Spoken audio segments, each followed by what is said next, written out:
Morning. So it may be kind of, titillating to think of a PG-13 message. What that kind of means is that I'm going to talk about unresolved trauma as part of the Unfinished Business series. Not trauma, but unresolved trauma, and that's one of the main points I'm going to carry through this whole talk, okay? And while I'm doing that, I'm also going to draw from my own experience being traumatized. I'm just going to kind of use that word for people who have suffered trauma that's continued to the present day.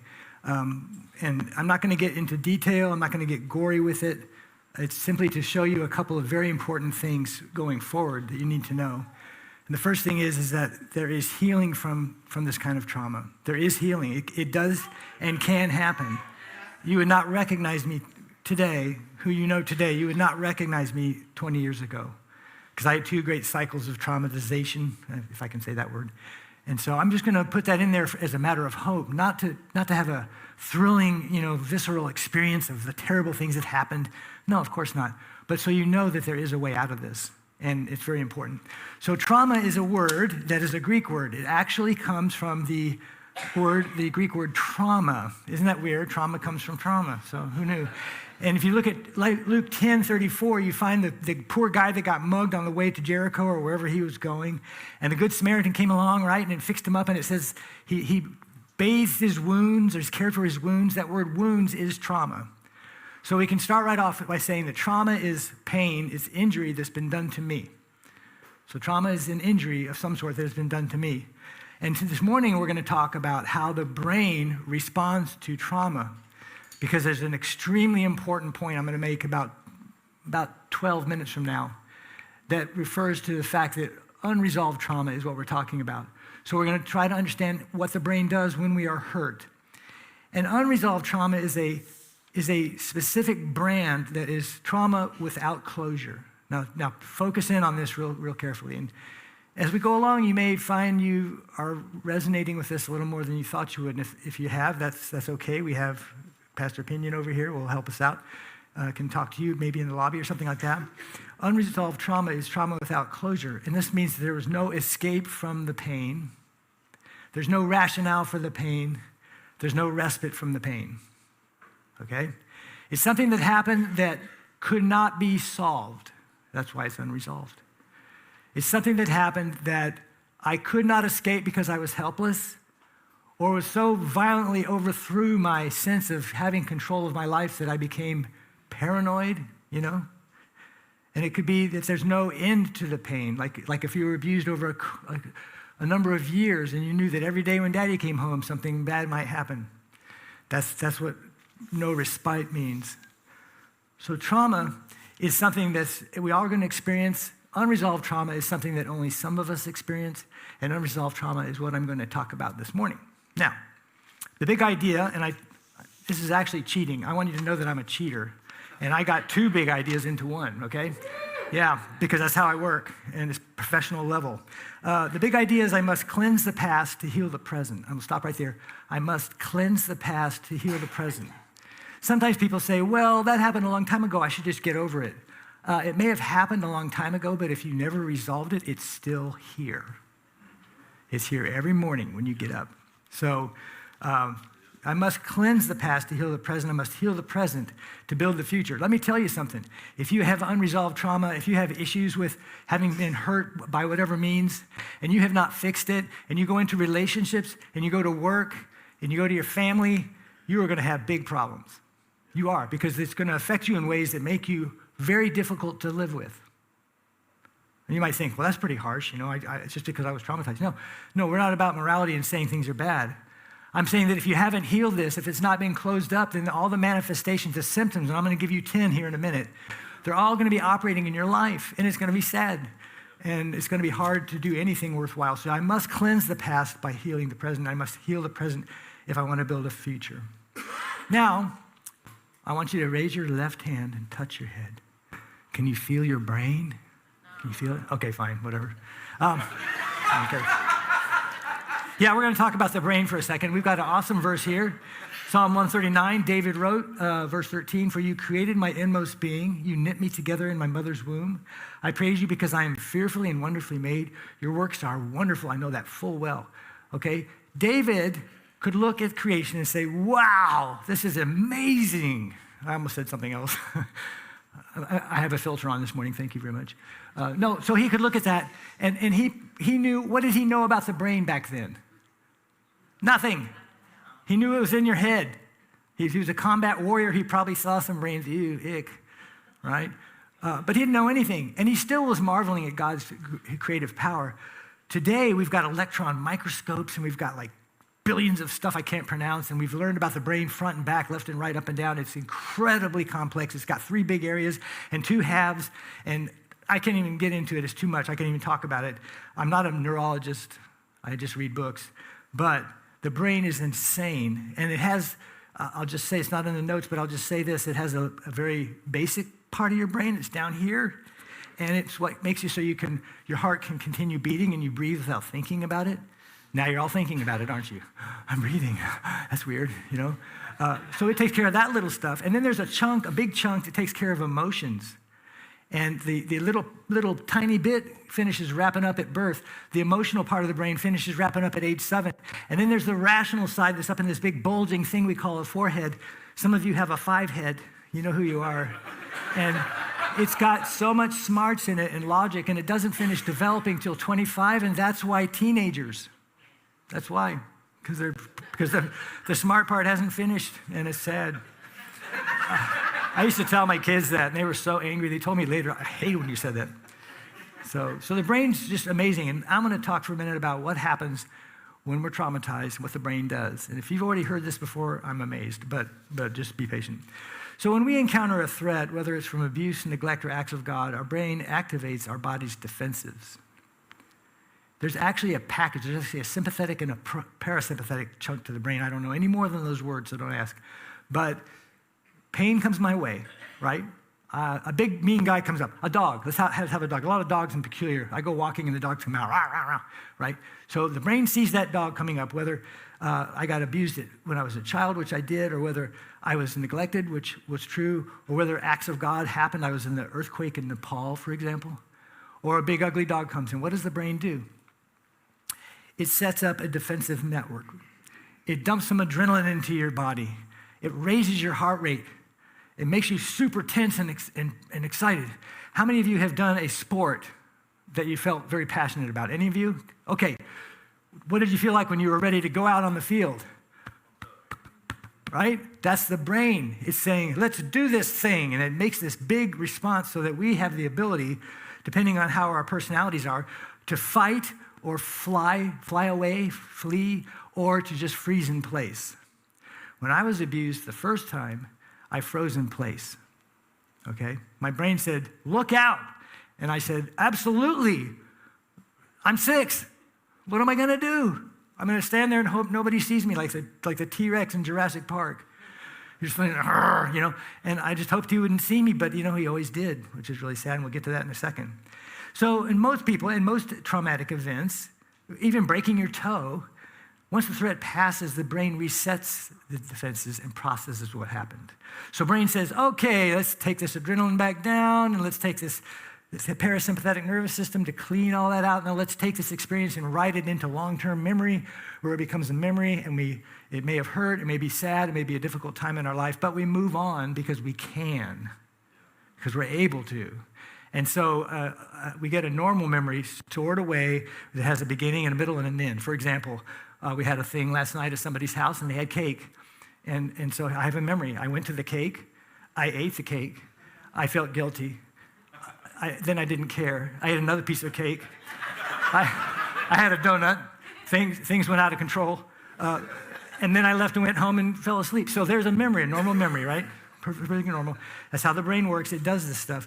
But if the threat never stops or could not be resisted or could not be explained, which I mentioned earlier, the brain never resets you. This is a huge point to understand. Your brain says, well, we're still in danger. We can't stop this. We can't explain it. We can't contextualize it. And so we're not going to write it to long-term memory. And we're not going to bring down the adrenaline levels. We're going to stay in a state of alert like this. Now, if you do that for very long, you are going to be one unhappy puppy. Some of you know what I'm talking about. Some of you have been there. And if you can't unload that, if you can't get the brain to reset, man, you have got a rough path ahead of you. And I'm going to explain just how rough in a minute. And this is what I call unresolved trauma. This is what we're talking about this morning. Now, just take a pause here. And I want to say this, that this isn't like necessarily an exposition of the book of Ephesians chapter 2. I'm a Bible guy. I love Bible stuff, but this is all God's truth. This stuff's important. And hopefully if you can capture what's going on here, and if you happen to have some unresolved trauma, this might be a blessing to you. So let me give you some signs of unresolved trauma. Are you guys ready? Yes. Some of you are ready and some of you are not. Yeah, okay, let's go. Number one, I may have hair trigger reactions to certain stimuli. Hair trigger anger, sudden jolting movements, flashbacks. One time I was sitting on a traffic light, and the traffic light overhead went out and it went dark. And you know what happened? I went back to Iraq. Just like that. We were setting off on a mission, and I was like, whoa, it had been 10 years. That's an unresolved trauma. Number two, I may have fragmented, unconnected memories and nightmares. So instead of having hey, I got there, ate the cake, I left and went home and went to bed, I've got a shoe. I've got a club. I've got a pond. I've got somebody screaming, and they just jitter through my mind like this, like shards of memory, because they've never been written to the permanent memory. So I'll have those. I'll have nightmares. I used to dream about bears coming into my room. Were there bears coming into my room? No, but somebody was. Yeah, and I couldn't resolve them. Number three, I may not be able to remember anything from a certain time in my life. I may have blanked it out. Some of you in here, and I won't ask you to raise hands and all that, but some of you in here have a stretch of time in your childhood you cannot recall. And there is a reason for that. There is a reason for that. It's because there's an unresolved trauma. I feel alive, number four, only when reliving traumatic events, talking about them, going down to the VFW and talking about my combat experiences, repeating the trauma. How many people do you know who get abused in a relationship and they come out of it and they go right back to it? Why? Because they only feel alive when they're interacting with the trauma, because the trauma is still there today. It's never been resolved. I had a person come into our unit one time, and she had just deployed. She'd come back from a 2-year deployment, and I had been on deployment in the same place she was. And I looked at her, and she looked at me, and we both just knew immediately, and it was like a big bond. Not a bad one, it wasn't weird. But it was like, I know she understands. I know she understands like nobody else can. And it can become seductive, that you can only relate to that kind of person and that kind of trial. And the people who are normal in your life are kind of going, I don't know what to bring to you, all right? Number five, I may feel emotionally dead. There was a time in my life where I literally did not care whether my parents lived or died, or my siblings, or anybody. I also kind of took pride in that. I'm unmovable. Nothing touches me. How do you think Barbie liked that, my wife? She made her really feel happy. So emotionally dead. And number six, I may see myself in the third person, that I'm looking over at myself. You ever had that feeling? Any of you just kind of think in your head that I'm kind of like observing my own self, like I'm one step removed. And I used to have a scroll going across my head that repeated everything I did. So for example, I'm going to say, I love donuts. Up here it would say, Doug said, comma, open quote, I love donuts, period, close quote. And that went on and on and on. I thought it was normal. I thought everybody had a scroll in their head, but it's not true. I may feel like a monster nobody can understand, number seven. I may feel so alien and so other that I am convinced that nobody can ever get me. You know how many traumatic behaviors come out of that place? Nobody can get me except this one person who coincidentally has the same trauma background I do. Now we're alive. That's the previous point. Now we feel fully alive because we're in the trauma thing that we can't get rid of. Like a monster that no one can understand. I referred to myself as a monster once I started realizing what I was.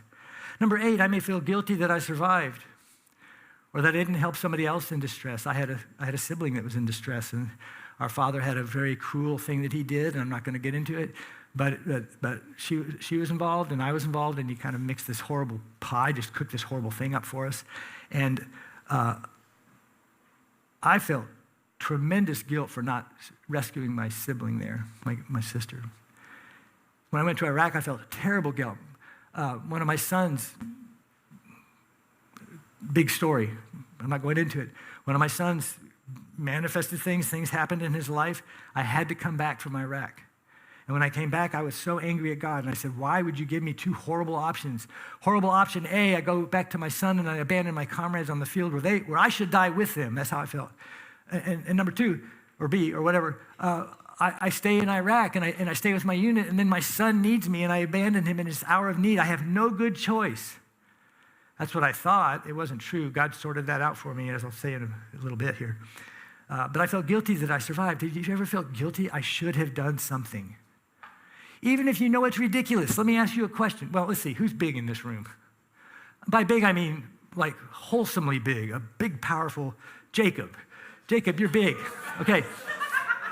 And let's say I'm, who's really little in this room? Little. Travis, Bob. Okay, so shrink Travis, if it's possible, shrink down even further, and then kind of just flex the pecs. Okay, can Travis, little 6-year-old Travis, fight off Jacob? No. Logically, up here, the prefrontal cortex I told you about says, oh, that's ridiculous. I'm not to blame for that. But you're not living up here right now. You're living down here. And so you feel like you should have stopped the abuse. And there's not many things worse than feeling guilty over someone you let get hurt. Number 9, I may have had no sense of joy or whimsy or carefree living. How many people do you know who are occasionally weird and just kind of jump around and have fun and be stupid? A bunch, right? Yeah, I know who you are. Look, you're one of them. Yeah, I recognize you from the other night. No, I'm just kidding. Yeah, I mean, stranger things have happened. For example, I was playing basketball with Thomas Zimmerman, and he wiped the floor with me. He's like a little baller. He's insane. He beat me in horse, and he almost beat me in one-on-one. But it was fun, and I was being ridiculous, and that's what normal people do. But there are some people who have unresolved trauma who are killjoys. They never have fun. They never smile. Nothing's ever good. Nothing's ever fine. Everything's pessimistic. Everybody's out to get me. And speaking of that, number 10, I may be hypervigilant. Anything and everyone is a threat. I sit with my back to the door. My head's on a swivel. I look like this. I look like this. Because you never know when they may come back. They may come and get me because the trauma is still there. And I hope I've beat this into this message enough that you hear what I'm saying is that it's unresolved trauma that jacks things up. It is. Now, I'm going to tell you this. Well, I'll tell you this first. There are a couple other things I want to point out. You might think, well, unresolved trauma is psychological twiddle babble, and it doesn't really, you can get over it. Sticks and stones can break my bones, blah, blah, blah. I don't really think it's such a big deal. Here's what a big deal it is. They did a study of these kids, and they had a control group, and then they had a not control group that had been abused. So they had this chunk of abused kids, and then they had this chunk of normal kids, and they followed them for 25 years to see what happened as a result of their background. They found that they were 15% more likely to have liver disease, heart disease, and COPD. How would you like to have a 15% more bigger chance of getting these diseases? Well, you do if you have unresolved trauma. Twice as likely to get cancer. Twice is a big number. That's a lot of people. But we're not done. 4 times as likely to have emphysema. You're like, well, emphysema, that's the most rando thing I ever heard. No, because when you have present trauma, you're going to drink, you're going to smoke, you're going to shoot up, you're going to snort, you're going to over-exercise, you're going to do intense things all the time, you're reliving the trauma, and you're driven, and you're hurting, and you've got to stop it somehow. And so, 4 times more likely to have emphysema. Why? Because you're 4 times more likely to abuse tobacco. 5 times more likely to be chronically depressed. Who here knows what the word chronic means versus acute? Some of you, I'm cute, and you're chronic, right? Okay, so tell me the difference.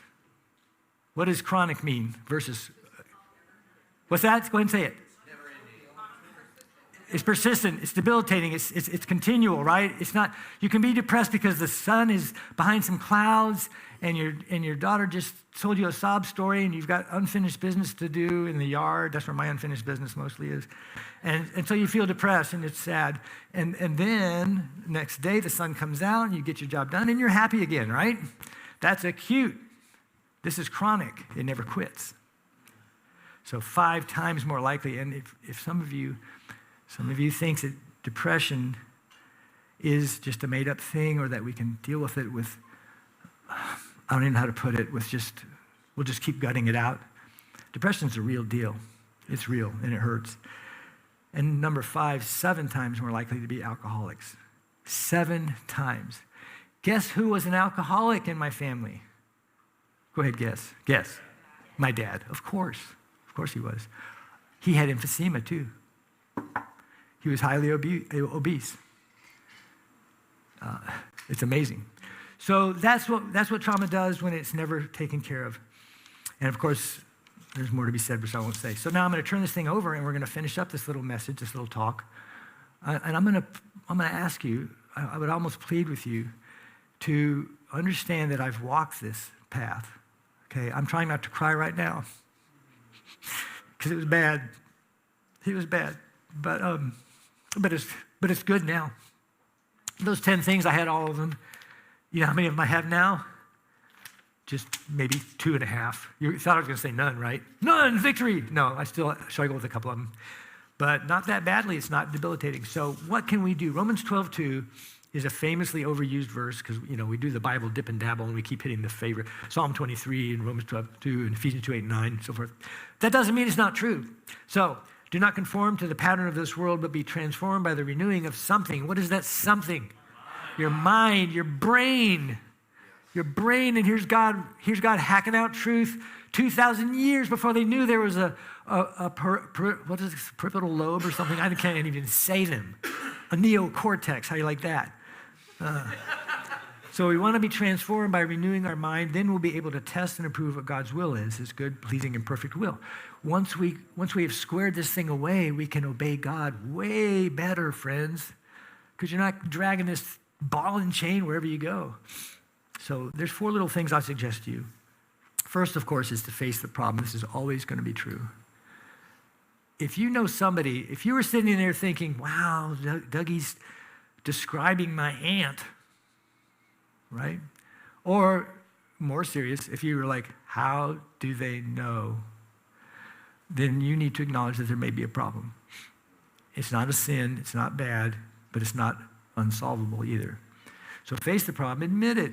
That's true of so many things. I could get sidetracked, and I'm not going to.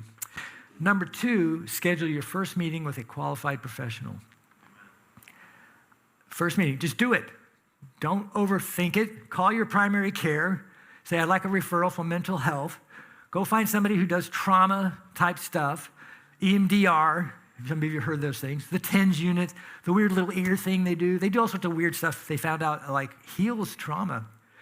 I'm not getting into all of that. I'll just tell you that they can do it. Now, you might be thinking to yourself, say, Ducky, why can't God just heal me direct? I'll tell you something. He can. He can. And he has. I was praying one day. Oh, I'm going to cry again. Stop it. I need to hire one of you to get a rubber mallet, and when I start tearing up, just boom, just knock my head. It's like, come back. I was asking God in a pretty violent way, why did he let my dad do those things to me? I started off my childhood as a happy little sunny boy, and I came out this raging, antisocial, nasty person. And he said in a blink of time, he said, I wanted to save him. I couldn't judge him. I wanted to save him, and you had to bear the price, and I'm sorry. And you know what happened? This thing cracked somewhere and fell off me. It's true. So of course God can heal direct. And he does that sometimes. Sometimes he doesn't, though. That's not what he did with my Iraq stuff. So schedule your first meeting with a qualified professional, and of course, be open to the fact that God might want to take it from you. I do not hate my dad anymore. I don't even dislike him. I actually love who he should have been. That's how I feel about him. I love who he could have been, should have been, he wasn't, and so I just move on. Number third, get around healthy, growing people. This is so important because when you first start dealing with your unresolved trauma, remember, you're going to look like you're going to feel like a monster, and you're going to feel like an alien, and you're going to think they'll never understand. And guess what? You're right. They won't. If they haven't been through trauma, they're not going to understand it. But that's okay. You have to become used to the new normal. The new normal is normal people that love each other, that get in fights, that play basketball and eat too much. Just normal people. You get around them, and you start to develop the habits and the ways. Now understand what I'm saying. You can't just dump that on somebody before they've dealt with their unresolved trauma. You have to go into do some work first. But at the same time, get in your life group or get in your Bible study or get in your pickleball. Well, somebody was talking about pickleball this morning. They played pickleball for 800 hours or something. Who was that? Huh? Yeah, it was you. You have a pickleball, don't you? Okay. I know about these things. No, but get around growing people. And the best place to find growing people that are intent upon healing is right where you are. Yes. Right where you are. People will think you're weird at first, but they'll get over it. And then number 4 is you're able to help those who are ensnared by this problem. Proverbs 24 is a fascinating verse, verses 11 and 12. I've always looked at those and thought, how can I do this? Rescue those being led to death. Hold back those staggering towards slaughter. If you say, but we knew nothing about this, does not he who weighs the heart perceive it? Does not he who guards your life know it? Will he not repay everyone according to what they have done? If I see somebody, and I have seen somebody's jittery, shard memories, hyper stimuli responses, if I see the things that used to be in my life, my very first thing is to go over and say, hi, my name's Doug. How are you doing? Same at church, same at work, and eventually I will come to the question, hey, do you think was there like a time in your life that was pretty rough? 100% yes. Yeah, there was that time. So be aware and alert. It's a given part of all recovery options and programs that after you have worked on yourself, and as you do that, you also give back, or you pay it forward. In other words, you become part of the solution, and you become part of this group moving this way instead of this group moving this way. I hope that makes sense to you guys. So here's our big idea to close up with. I must cleanse the past to heal the present. I must heal the present to build the future. Anybody here not want a future? Right? So I'm going to ask Pastor Chris to come up and close us out, and may God help us understand. Right?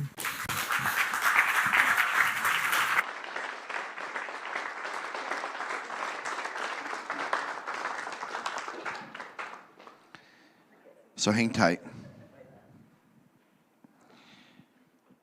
I don't know what your trauma is.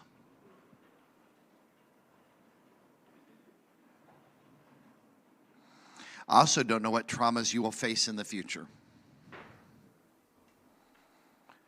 One of the things that I've done is given myself to helping people through this. One of the books that I recommend to all of my first responder friends, it's not a Christian book, quote unquote, but that's like Christian music. It's called The Body Keeps Score. And the author says, as long as you keep secrets and suppress information, you are fundamentally at war with yourself.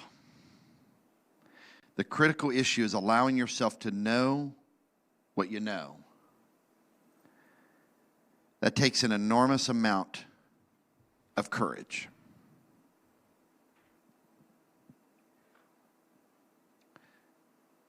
And so it doesn't matter that your trauma is smaller than someone else's. Trauma is trauma. And unresolved trauma will keep you locked. Have you ever met an adult, and I'm not trying to be funny about this, so don't go hackling laughing. I'm not trying to be funny, but have you ever met an adult, man or woman, and yet they act like they're a 10-year-old? Anybody? Okay? Okay, some of you are not aware, or you don't want to raise your hand. There are people that act like that. And the reason why is because what happens is in that time of whatever happened, you were vapor locked. Your body continued to grow. You're vapor locked. And what Pastor Doug is saying is that God has given counselors and people that understand the brain a little bit, not fully the way he created it, but they understand it more today than they did back when David wrote the Psalms. And there's help. I've seen people get unvapor locked. I feel like I have been unvapor locked. I used to act like a child. I would get mad. I would get angry. Healing can be yours. Look at the big idea. This is so good. I must cleanse the past to heal. I must cleanse the past. You cleanse the past, not just by going to Jesus, but Jesus has given us skilled counselors that deal with trauma. And I prefer biblical skilled counselors that will help you through this, and it's going to take time. The counselor and Jesus will help you cleanse the past and to heal the present. And then I must heal the present to build the future. And so here's what I'm going to do. I'm going to be down here. I'm going to ask some of our pastors, Pastor Brandon, Pastor Doug, and whoever, if Pastor Matt's in the room. I don't know if he's here or not, but if you would just come down here in the front, some of our prayer team, we just want to pray with you. If you need to just pray by yourself, that's cool. You just look at me and say, Ed, you just look at me and I'll come pray with you. If you want to pray by yourself, that's fine. I want us to spend some time in prayer. And here's the prayer. You ready? I surrender. Because that's the first step, right? Because I've been holding this in. And I'm man enough or woman enough to hold this in. But like Pastor Doug said, that is not a way to live. And so let's just surrender it. Say, Jesus, I surrender it to you. I give it to you. I need help. Let's say that together. I need help. I don't want to say that. I don't want somebody else to help me. I like helping other people. I get it. I do too. I would much rather help someone than be helped. There are times that I need help. And so I want to invite you during this next song that you would come and that you would pray. You can choose to stay at your seat. You can pray right where you are, but there's something about getting up and taking an action. I need help. And we have a list of counselors that we will give you. We want to help you. We didn't just want to open this wound and say, okay, go figure it out. We've got counselors. We've got skilled counselors. We've got trauma counselors that you can get to help you. But it has to start with you saying, I need help. And this is a safe place. So you come as the band sings. Let's come. Let's pray.